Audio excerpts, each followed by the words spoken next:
I just enjoyed myself every day and they paid me. And I said to myself, well, this is how people should be living their lives. The word of God talks about him giving us the ability to obtain wealth and adding no sorrow. And we know that it says in Jeremiah that before he formed Jeremiah in his mother's womb, he knew him. And it's not just Jeremiah, because when we look at John the Baptist, Samson, Jesus Christ, and some other characters in the Bible, we recognize that before they were born, their purpose was actually stated.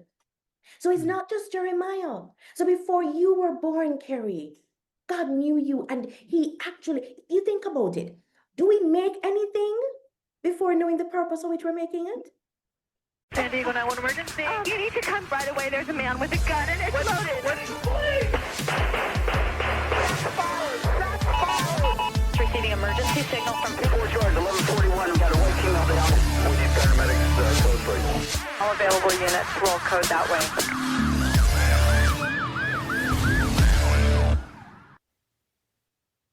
Welcome everyone to the De-Escalation Conversations podcast. With me today is, oh my gosh, just an absolutely beautiful lady, beautiful inside and out. So I have a question for you. Do you want to love your career and have financial freedom? Michelle Sinclair Doyley will help you do exactly that. If you have been searching for your purpose, your ideal career for what feels like forever, know this: 95% of Michelle's clients discover theirs in just one session. Want a promotion into a career or business you truly love? Michelle designed a mentorship and coaching program that delivered a 44% promotion rate within just 2 years. Are you thinking about leaving your job, but you're worried about finances? With 20 plus years in the financial sector and over 200 published articles, Michelle will craft your personal financial exit plan and financial freedom blueprint so you gain peace of mind and a clear path to your dreams. Now, what truly sets Michelle apart is her unwavering commitment to using the Bible as her foundation.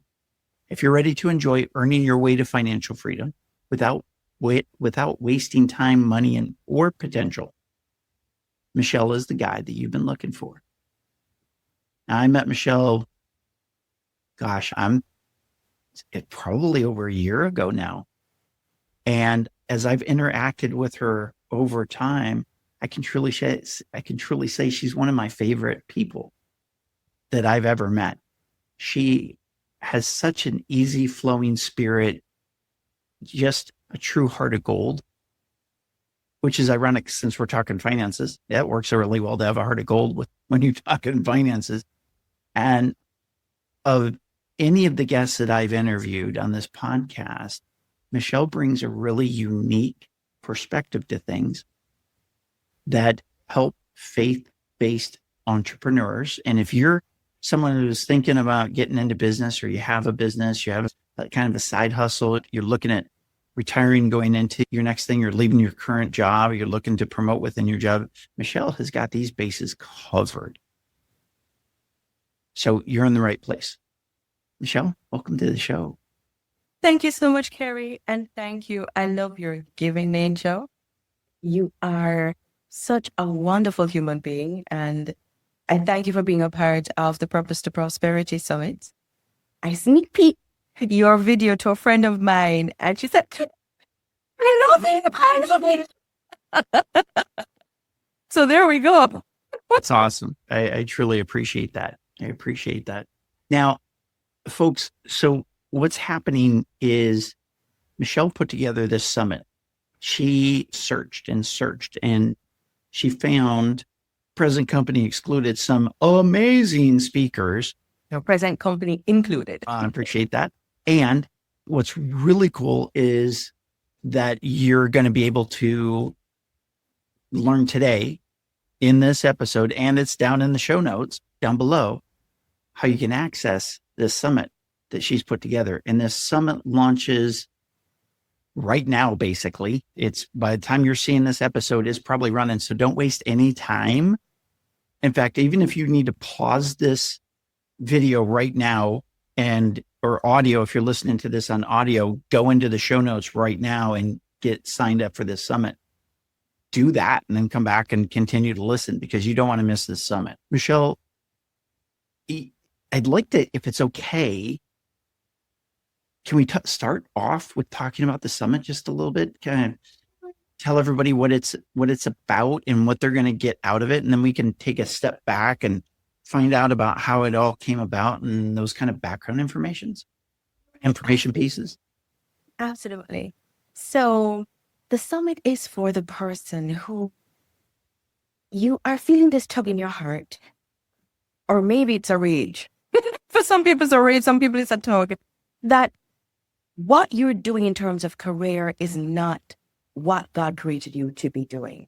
And you try to figure out what it is. And so some people go ahead and they try to get promoted because they said, maybe if I get promoted, it will be easier. For other people, you know that this role that you're in is not the right thing. And you try to figure out, what is it? And how do I transition from what I've done all my life into something new? A new career. And for some people, you're figuring maybe it's a new business. What this summit is designed to do is to help you to move from that place where you're confused and unsettled to a place where you have clarity as to what your next step would be. And so the name of the summit is Purpose, because they're going to help you with your purpose. The Prosperity, because we're about financial freedom. Honor God, because we believe that the Lord Jesus should be praised. Build your business or career and be financially free.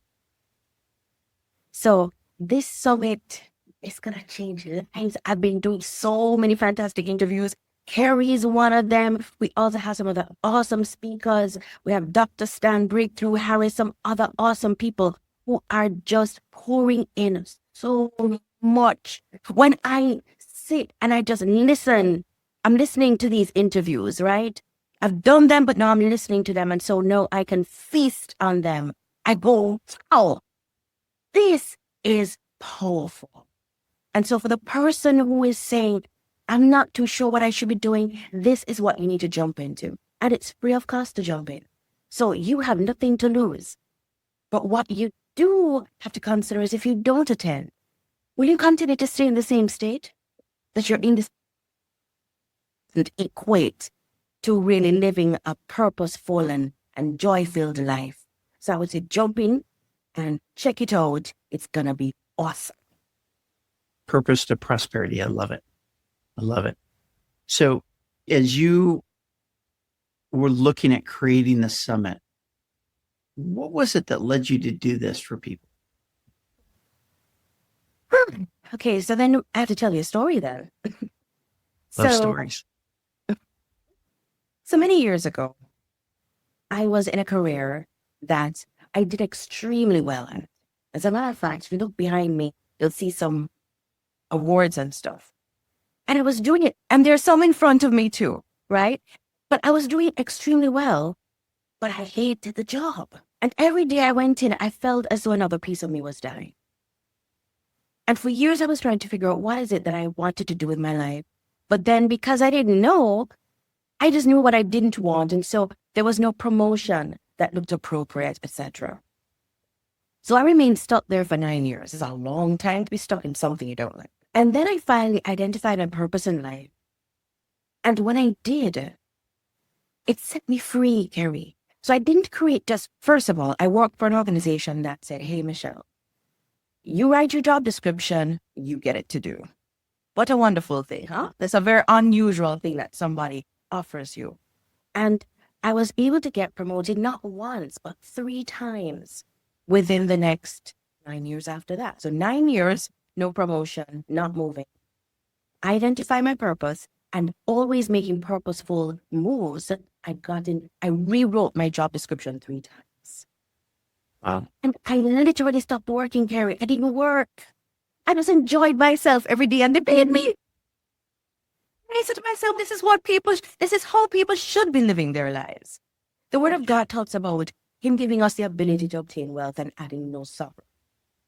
And we know that it says in Jeremiah that before He formed Jeremiah in his mother's womb, He knew him. And it's not just Jeremiah, because when we look at John the Baptist, Samson, Jesus Christ, and some other characters in the Bible, we recognize that before they were born, their purpose was actually stated. So it's not just Jeremiah. So before you were born, Kerry, God knew you, and he actually, you think about it. Do we make anything before knowing the purpose of which we're making it? No.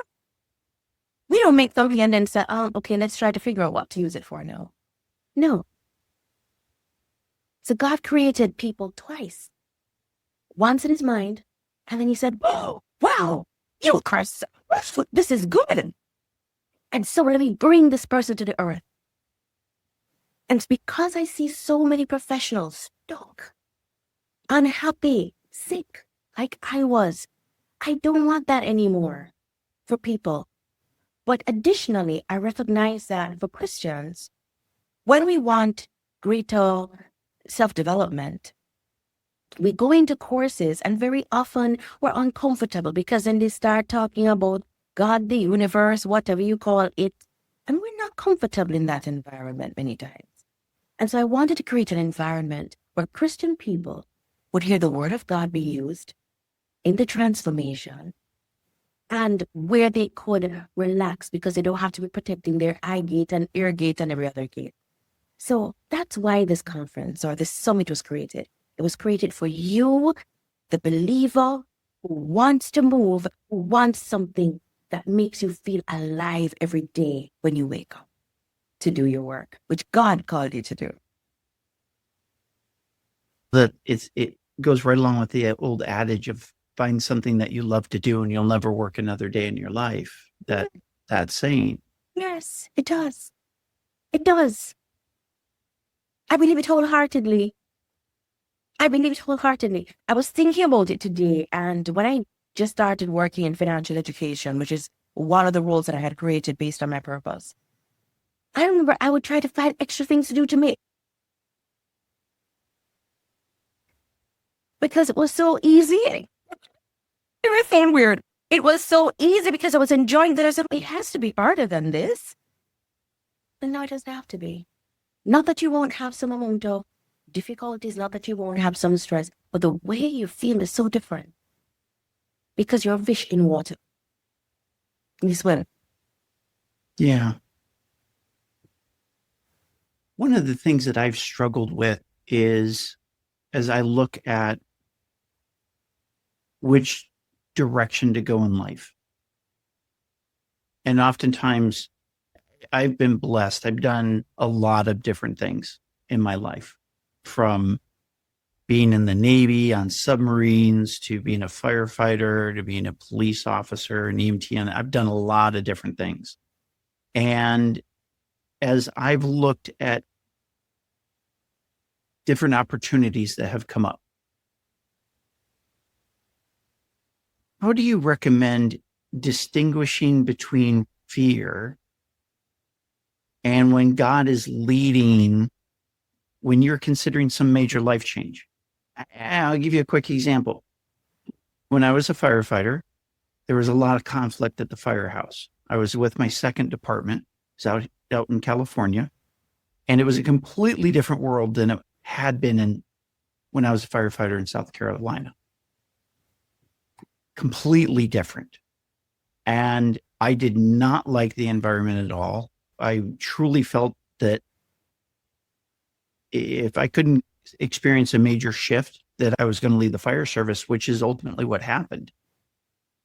And that's all I had wanted to do. I grew up in the firehouse. My father was a fire chief. My brothers were junior firefighters. When I say I grew up in the firehouse, a lot of days I spent more time at the firehouse than I did my own home. And I loved it. And so to leave the fire service and have that major career shift, and when I talk to firefighters, it's kind of a standing joke that I went to the dark side. I left firefighting, became a police officer. I went to the dark side. And some people have even said, well, are you crazy? Yes. And there was that time I didn't know if it was the right thing to do, because here I am giving up what I thought was a lifelong dream to pursue something else that I had thought about, but I had no experience in other than going on a ride along or two. And so it was a huge shift. How do you recommend to people who are making a big shift, whether it's leaving their job, becoming an entrepreneur, changing careers, moving into a different role within the same company as a promotion? How can someone distinguish between, I just don't like what I'm doing and I'm being led in a different direction? That's an excellent question, Kerry.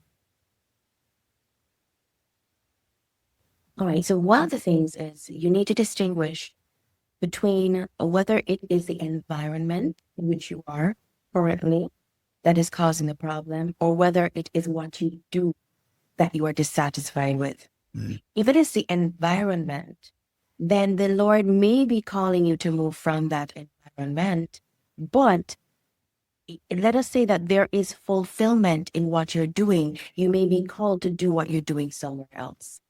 Okay. If, however, the disquiet in you has nothing to do necessarily with the organization, so wherever you go, you would have the same disquiet, but then it is a clue already that what you are doing may not be what is ideal. And why I'm saying that is, whatever you are called by God to do, you're designed for it. So I'm sitting on a chair. The chair is designed for me to sit on. No, I can use the chair as a ladder. And many of us are using ourselves as ladders when we're chairs. But when you look at the design, you recognize there's also something called a zone of genius, where you can be doing something without going through the entire continuum of what the zone of genius is. When you are in your zone of genius, they say you feel alive. You will feel alive. No, it doesn't mean that there are not going to be difficulties, but there's an aliveness that comes to you. Now, continuing on with some other aspects of that question. Is it just that you feel miserable, or are you being called?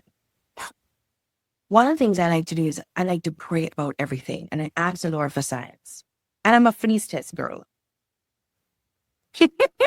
So I'll say, Lord, if it is your will that X, Y, Z, then cause X, Y, Z to be the case. Remember when Gideon said, let the fleece be dry and the ground be wet, and the Lord did it. And then he flipped it around. So I'm always doing that kind of thing, flipping it around.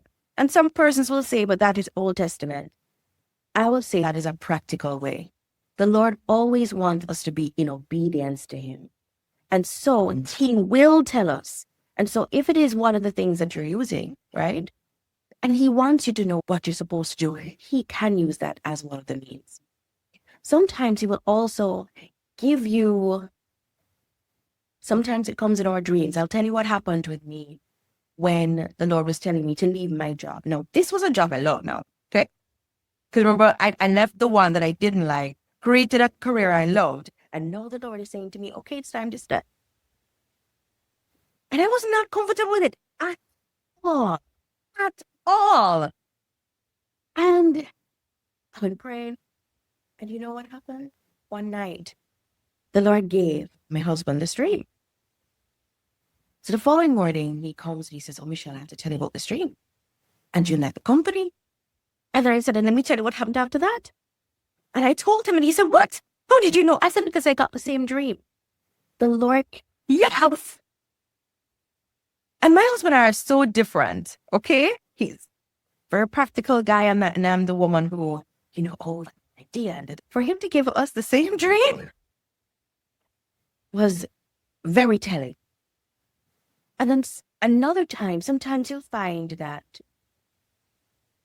random people will be speaking into your life, and they'll be speaking the same thing. And I'll give you another example from my life. So I would have people from varying spheres of my life that would be talking to me, and somehow they're saying the same message. They don't know each other. They don't know what's going on. So therefore, that is something you want to look into, and you need to pray about it, right? And then you'll also sometimes see that the doors are closing and your desire is shrinking and a new call is emerging.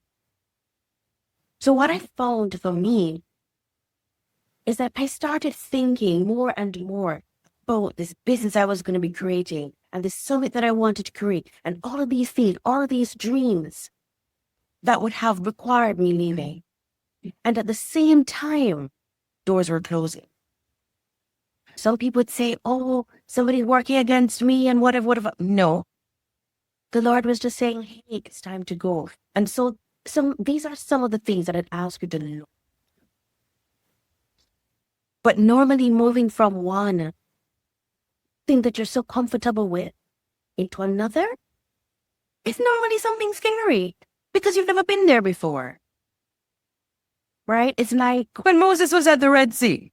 Well, we don't have to reach to the Red Sea. Did not want to lead the children of Israel. He did not. But he was called, and the Lord kept on and kept on. So more than likely, you're not going to get that prompt just one time. The Lord is going to keep on and keep on. I think of Gideon. He was so afraid. He did not even see himself as God saw him. But the Lord told him who he was and called him. And then remember, when he did the feast test, it was undeniable. So it normally is not just a one call.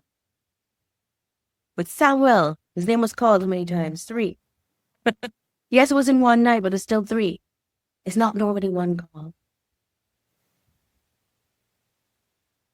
As we look at changing things in our lives, I think, and the example that I just gave and what you talked about, I remember hearing this phrase one time: everywhere you go, there you are. You take you with you. So if it's just an unhappiness, and I took a really good look at the conflict that I was seeing occur in the firehouse. And I had to, one of the discernments that I made was I knew that the conflict wasn't due to me. I knew that was just the environment. And if it had been me, then I would have been, if I was the problem, I would have been taking the problem with me, and I just would have had conflict in wherever I went. And so I throw that out there for the people who are looking at different things, because there's been different times I know within the police department that it's been recommended that an officer transfer to a different area, division, if your department's large enough. Maybe a different assignment within the department. Maybe with San Diego Police, where I spent 30 years in law enforcement, we had so many different job assignments. You could change job assignments just by working in a different area of town. And sometimes that change was really good for people. But if they were the source of the conflict or the problems that were going on, they were just bringing those with them. And amazingly enough, the same dynamics were at play in the new division in a relatively short amount of time, which can help you understand, okay, the problem was not where I was working before. It's not where I'm working now. It's internally the things that I need to work on for that. Now, that brings up the next question of what role does community and accountability play when you're stepping into a new God-given purpose? How do you wrap in community and accountability into this? When you're stepping into your God-given purpose, you will have many persons who are going to be saying, what are you doing? You've been in law enforcement all your life. Are you crazy? But if you know that it is God who is calling you, then you know that you must go. But then how do you do it? Because you're going to have the naysayers over here saying a whole lot. And then it's you alone. When you have too many naysayers on this side and you don't have any partners on the other side saying, "Hey, Kerry, you can do it. Yes, Kerry, let's go." Then it becomes very easy to remain stuck. So let me give you an example of what happened in my life. So when I was leaving the job, the one that I really hated and was making me sick, before I left it, I had the big vision. So the Lord had given me the vision for financial education and all of these things. And at the time, financial education was nothing that anybody spoke about. And so it sounded hilarious to my colleagues. And so I remember we're in the office and I was telling one of them about it. And she's like, "What do I do? What? You want to make your job redundant. That's what you want to do. You want to be unemployed. That's what you want to be." And then she started asking me about my experience in doing all the various things that needed to be done, right? So one of the things that you would have mentioned is that I would have written over 200 financial articles that were published in the newspaper. But this was before her. So she said to me, "Michelle, have you ever written anything that anybody apart from a lecturer has ever read?" And I said, she said, "Oh, no, oh no, oh no. Okay, you want to be on TV. Have you ever been on TV? Okay. So, do you hear how stupid my idea was sounding to her? And as I was voicing it to her, it started to sound very silly to me. And she started laughing. Other persons were wondering what she was laughing so hysterically at. They ran in to find out. She told me to repeat it. Michelle. Really ridiculous. They're all laughing. And then I start to laugh. And the result of that is that I stayed stuck for another year. Now, on the flip side, let me tell you what has happened. At another juncture in my life, I wanted to make a bold move. I knew nobody would understand. And I got myself a community of people. I went into a course, and so yes, you can say I bought myself into the community. If you don't have anybody around you, sometimes you have to buy yourself into a community of people who are all running, right? And then imagine a herd with a cattle or whatever, right? Running. And if you're in the middle, you're going to have to run or be trampled. So more than likely, you're going to run. And so what happened now is there were all these people running. And so I started to run too. And then when I was being left behind, I said, "Come on, Michelle, you can do it. Come on, Michelle. Let me teach you how. Come on." And that is how I was able to move further faster. And so that is the importance of community and collaboration, because that gives you the kind of impetus and energy when you feel weak, when the devil starts to put doubt in your mind. If you are so, and imagine with Jesus, he said, "If you are the Son of God, command these stones, turn them to." If you this, if you that. And let us even think about Jesus. Didn't he have a community? He had a community. He had a community of the 12. First of all, he had his inner circle, right? We should have had Peter, James, and John. Then he had the outer circle, right? The wider circle of the 12. And then he also had another community of people that were followers of his. Had community. If Jesus needed community, then why do you think that you don't need community? Jesus wanted community such that when he was in the Garden of Gethsemane and he was sweating until they said it turned into drops of blood. It was like drops of blood. He went out to them and said he couldn't even stay away. It was because community was important, because he was doing something huge. And so the bigger your dream, the larger the thing is, the more you're going to need the person saying, "Hey, Kerry, you can do it. Come on, Kerry, let me show you how. What do you need support with?" You need that. And then in terms of accountability, yesterday I was talking to this lady and she said, "Today, are you being who you have become, or are you going to be who you have been called to be? So the future you." And when we are going through that time of transition, bless you, we need persons who are going to hold us accountable. "Kerry, you said that you would have done so, and I'm not seeing it. Kerry, I recognize that if you keep on going down this particular road, you're not going to reach to that vision. That is important because as human beings, sometimes we get weak. Do you even realize that when the apostles were sent out, they went in community?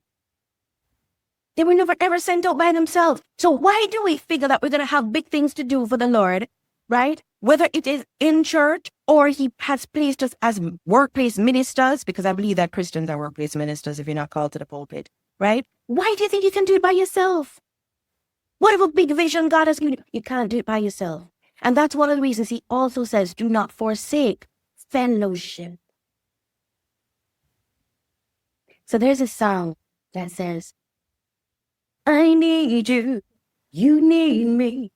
We're all a part of God's body. Stand with me, agree with me. We're all a part of God's body. It is His will that every need be supplied. You are important to me. I need you to survive. It's community. It's accountability. We need each other. I think that goes right along. It's beautiful. And by the way, you have a beautiful voice as well. Thank you. I see a strong correlation between that and the concept of the saying that you are the sum of the 5 people you spend the most time with. And a friend of mine once said, being able to talk to somebody and to be able to say, you say that you're driving to Canada, but you're headed south. So unless you're in Alaska, you're headed to Canada. And the community offers that accountability for you, that encouragement to keep you going and to keep you going in the right direction where you're not just spinning your wheels. You know, the other thing it gives you, Kerry, it gives you combined skills because you're not going to be able to do everything on your own. Yeah. So he gifted me with X and he gifted you with Y. You need X from me, I need Y from you. And so when we are isolated, it is impossible for whatever dream that the Lord has placed in our hearts to actually be fulfilled because we need other people's skills to be a part of building that dream. Yeah. So along the lines of that community and accountability, how do you help professionals who are high performing recognize when maybe it's time to leave their current path and pursue God's calling instead? Okay. So the first thing that I do is I help them to identify what their God-given purpose is. Because as Christians, I believe that the most important thing that we could ever do is be in obedience to the Lord and what He created us to do. So that's the first thing that I help people to recognize. And then once we know Miles Monroe, I want to back up a little bit. Miles Monroe, because myself and somebody were talking about this yesterday. Miles Monroe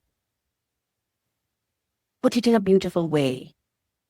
He said, basically that there is your job and there is a work that you are given by God to do. Your work is your purpose. You can be fired from the job, but you cannot be fired from this purpose, this work that God has given to you to do. And so what I do is I help people to merge the two because after they know what their purpose is, their God-given purpose, I help them know to see what are the careers or businesses that are aligned with that God-given purpose so that they can now step out and feel fulfilled and not feel as though they're working on their way to financial freedom. What often happens is that when we're professionals and you've been a firefighter for all your life, and now at this point you want to do what? You want to do what? The skills that you've been working with all your life do not matter over here. or you're a lawyer, or you're an engineer, or you're whatever. And so when my clients freak out, as they always do, and I know that they would because that's what happened with me, right? You freak out and say, okay, fine. So now I know what my ideal career is, but how do I make that transition? Then I walk them through looking at what your transferable skills are, how to actually quit the job, when to quit the job, because not all persons can quit immediately. For some persons, we have to put a financial exit plan in place. And many people don't leave because they say, I have a mortgage to be paid, I have real bills, I have children to go to school, etc. I can't just get up and quit my job. So very often we need to now create an exit plan, a financial exit plan, which includes having a proper emergency fund. That would be up to a year. And somebody's saying, a year? Isn't that a lot of money? Yes, it is. For some, it may be, right? But we help you to get there so that you can then make that kind of transition. So I would have shared with you that I'm no longer working in the career I love. I'm now in the business I love. But it was a process. Getting ready financially was a process. Getting me ready was a process. But you know something? Because I knew what the vision was. As I was doing my job, I was saying, hey, Michelle, remember you need to pay attention to XYZ skill because you're going to need that over there. So right now they're paying you on the job to learn this skill. You're receiving on-the-job training. Learn it well, right? So you get a chance now to see with new eyes some of these things. So let me give you an example. So right now, I'm a purpose to prosperity coach. The job I hated many years ago, I was a personal portfolio manager. No, I love managing people's money. That was not a problem, right? I didn't like the admin that came with it and all of that. But what does a coach do? A coach asks great questions in order to give you these aha moments. When I was in portfolio management, which involved sales, sales is also about asking great questions. So the client goes,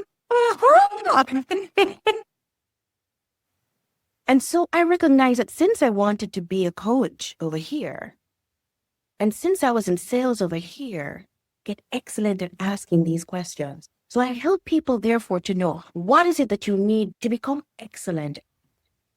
And your current job is a stepping stone for that. And since everybody wants financial freedom, right? I do not know about anybody who wants to end up broke. What I do is I take my clients not just on this journey to purpose, but showing them how being in their purpose can lead to financial freedom. So hence, for example, this summit that you have so graciously agreed to be a part of, Kerry, because now I have world-class people who have made these transitions in their lives that are coming on to say, let me tell you, I remember when I was in your shoes and this is how I was feeling and this is what was happening and this is what I was doing and this is how I switched and this is the result. And when people hear that, they feel encouraged. They feel so encouraged. So what I do is I give my clients not just the systems that work, I know that they work, but the support. Because sometimes people want to cry. I'm scared, Michelle. I don't know if I'm doing the right thing. Oh my goodness. Oh my God. Yeah. And we have to talk about that. And many times I have to pray people through that too. So that's why I do what I do, and that's what I do. And I just love what I do. That is so awesome. I love it. Absolutely love it. As we wrap up, we have the information for the summit in the show notes. Maybe for somebody who's driving, who can not look at their show notes, is there an easy website that they can go to find out more information on and get signed up for the summit, which is, again, free? So it is purpose2prosperity.info. Purpose to prosperity.info. Correct. That's pretty darn easy to remember. Exactly. So folks, go over to purpose2prosperity.info. Get signed up for this summit. The people that Michelle has gathered together to allow you to listen to their wisdom, their insights, the unique things that they bring, perspectives that they have, you're really going to benefit from it. I highly recommend that you do. And again, we'll have a link in the show notes. You can click on that link and go straight to it. But don't miss out on this opportunity because, number one, it's free. To, as Michelle said earlier, you have got nothing to lose and you've got everything to gain. Michelle, thanks for being on the podcast with us today. Thanks for sharing your insights. Your tidbits of wisdom are just never ending. So thank you for that. And Kerry, thank you. So thank you to all of our listeners, persons who are listening, persons who are watching. Thank you for listening. And what I pray is that you apply, right? It's not so much in the listening that we grow. It is by application of things that we grow. And Kerry, thank you for allowing me to be here. Again, thank you for coming to be one of our speakers. Thank you for the impact that you are making in this world. You're very sweet, and I appreciate the impact that you are making as well. Michelle, thanks again for being here. Folks, make sure you check out theidea.world. Make sure you check out the show notes for Michelle's summit, purpose2prosperity.info. And until next time, as always, stay safe.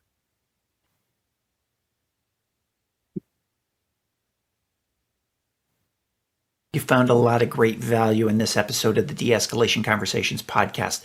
Please be sure to go to our website, theidea.world, THEIDEA.world. On that website, just click on the link that resonates with you most. If you're a K-12 educator, if you're a firefighter, medical services, law enforcement, flight attendants, whatever industry you're in, we have specialized training for you. So check that training out because literally it can save your life, it can save your relationship, it can save your career. So check out theidea.world. And I'll look forward to seeing you soon. Take care. This is Kerry Mensior, and thanks for watching this episode of the De-Escalation Conversations podcast. I hope you got some great insights that you can use right away. But don't stop here.